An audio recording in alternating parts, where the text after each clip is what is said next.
And we are back with the Roundtable, joined by Ronan Farrow. Just won a Pulitzer Prize for his work on the Me Too movement with the New Yorker magazine. Also out with a new book, War on Peace, The End of Diplomacy and the Decline of American Influence. Republican strategist Amanda Carpenter, author of Gaslighting America, Why We Love It When Trump Lies to Us. National political reporter for Axios, Jonathan Swan. Matt Schlapp, chair of the American Conservative Union. And Democratic strategist Donna Brazil, old friend and contributor. So much to talk about, as you can see, this Sunday morning. I'm going to choose to come back with this one-year investigation, one-year anniversary of the Mueller investigation. And Jonathan Swan, let me begin with you, because I noticed something when Alan Dershowitz was here. Of course, he's independent, but has been close to the president at times. It really does seem like the White House strategy coming into focus here. It's now all about discrediting Robert Mueller. The legal strategy hasn't changed. I mean, Emmett Flood is a quiet, careful lawyer who is doing basically the identical work that Ty Cobb was doing inside the White House. What's changed is the media strategy, which is very significant. Rudy Giuliani's job is not to do substantive, in-the-weeds legal work. His job is to go on TV and attack Robert Mueller and attack the investigation. And what we're seeing is that it's becoming a red and a blue issue, similar to the Clinton impeachment in the 90s. And if that actually happens, we're already seeing the trend lines go in that direction. If that solidifies, that's fantastic for Trump, and he knows that. Half a dozen tweets by the president this morning.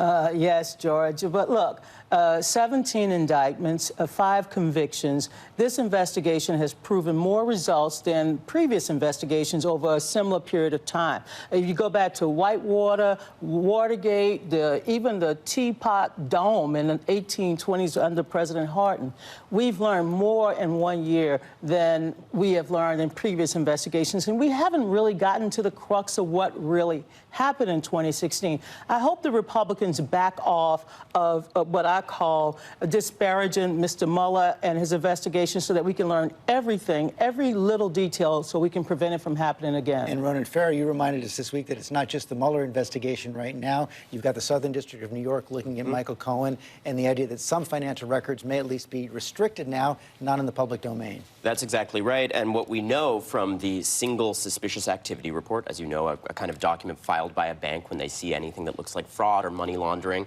that has been made public, we know that there are transactions that seem to intersect with Mueller's focus, that bank investigators looking at Cohen's accounts actually were looking at Russian-originated transactions, at foreign influence.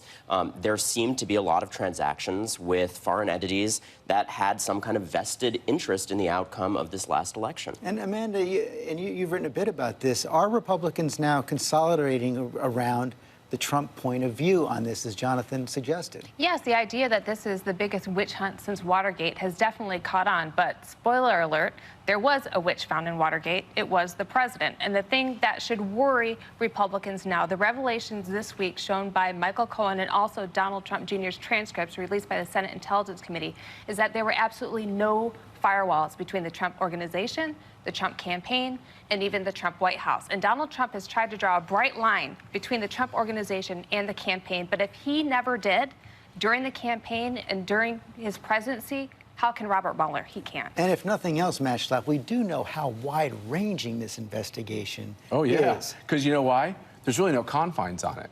And that's one of the criticisms of it. As Alan Dershowitz is saying, is it's just about collusion.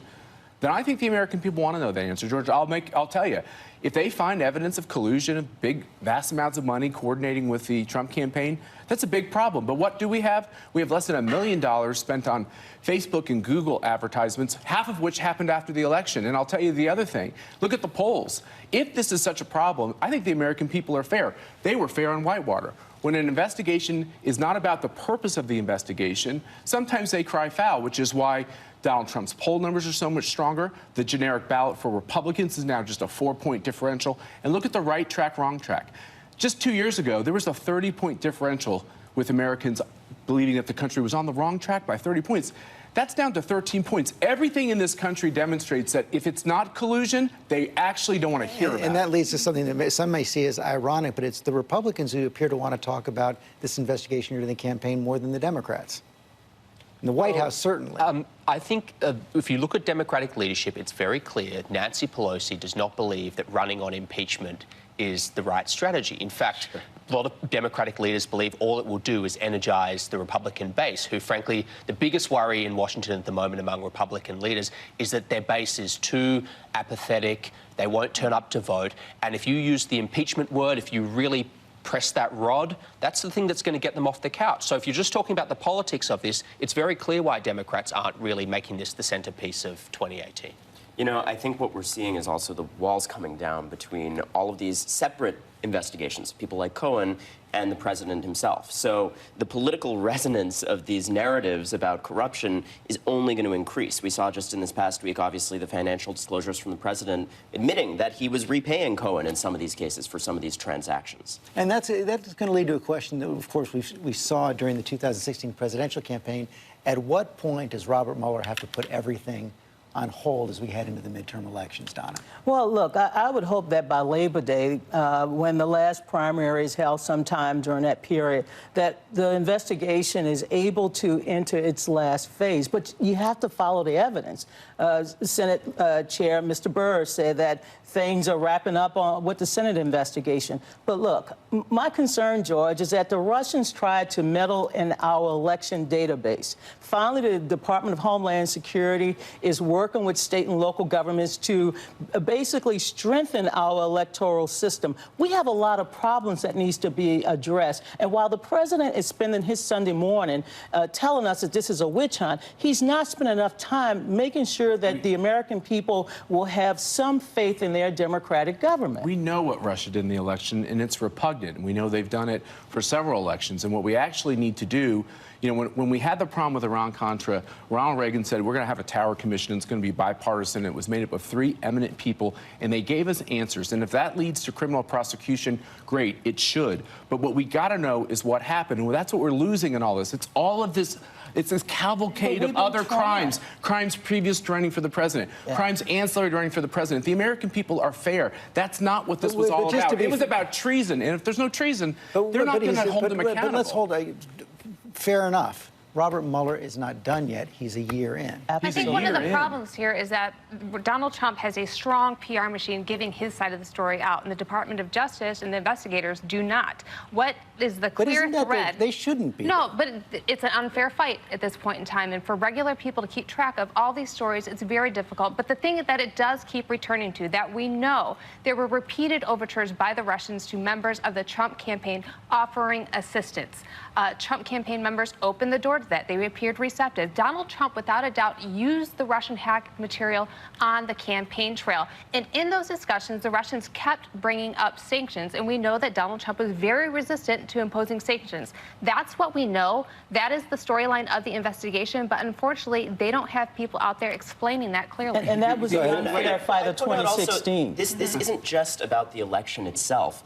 We are seeing revelation after revelation suggesting that there were foreign entities interfering on various policy issues. For instance, you know, we had the reporting in the last weeks from me and also several other reporters that there were efforts to scupper the Iran deal, to sabotage the reputations of people behind it. Now we see our withdrawal from the Iran deal. We see our government bereft of diplomats, which is the subject of my book, obviously.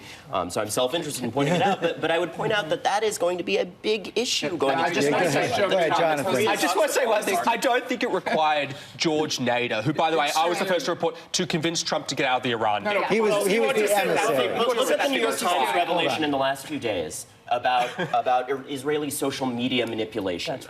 Similarly, we see, you know, an Israeli private investigations firm going after the personal reputations of people behind the Iran deal. That's right. There are a new array of actors here that the American public didn't know about, and this is all going to figure into this next election. But let's get to it, which is the American government and governments around this world interfere in elections. The American government interferes in elections. There's a whole new level of espionage which happens online. I think the American people do need to have complete transparency in what the threats are against us, but also what we do. The American people need to know what its own intelligence agencies did in this campaign. People can say it's spying, it's not spying. It's disgusting. I don't care whose campaign this was. Help me out here. We shouldn't be using the government in a presidential campaign. We shouldn't be using the agencies to try to pick a winner or a loser. Mr. Strzok, you talked about this earlier. His text messages are troubling. I wish we weren't out of time right now, but we are, because you laid out a lot there that does require some answers. But we had a lot to pack in today. Thank you all very much. Hi, everyone. George Stephanopoulos here. Thanks for checking out the ABC News YouTube channel. If you'd like to get more videos, show highlights, and watch live event coverage, click on the right over here to subscribe to our channel. And don't forget to download the ABC News app for breaking news alerts. Thanks for watching.